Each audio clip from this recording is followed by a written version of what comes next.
بسم اللہ الرحمن الرحیم۔ السلام علیکم ورحمۃ اللہ وبرکاتہ۔ بعد نماز فجر سورہ فتح پڑھیں 3 مرتبہ۔ بعد نماز ظہر صلاۃ الحاجات پڑھیں 4 رکعت نفل 1 مرتبہ، اور بعد نماز عصر درود شریف یہ والا 55 مرتبہ پڑھیں۔ اللہم صلی علی سیدنا محمد النبی الامی وعلی آلہ واصحابہ وبارک وسلم۔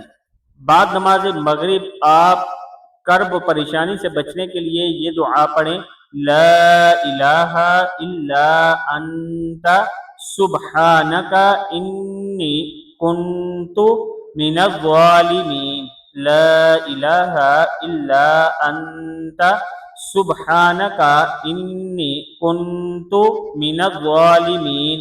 اور بعد نماز عشاء سورہ آل عمران کی آیات پڑھیں یا پھر سورہ بقرہ کی آخری 2 آیات پڑھیں، اللہ تعالیٰ کا خاص کرم ہوگا۔ ویڈیو کو آپ نے آگے ضرور شیئر کرنا ہے۔ السلام علیکم ورحمۃ اللہ وبرکاتہ۔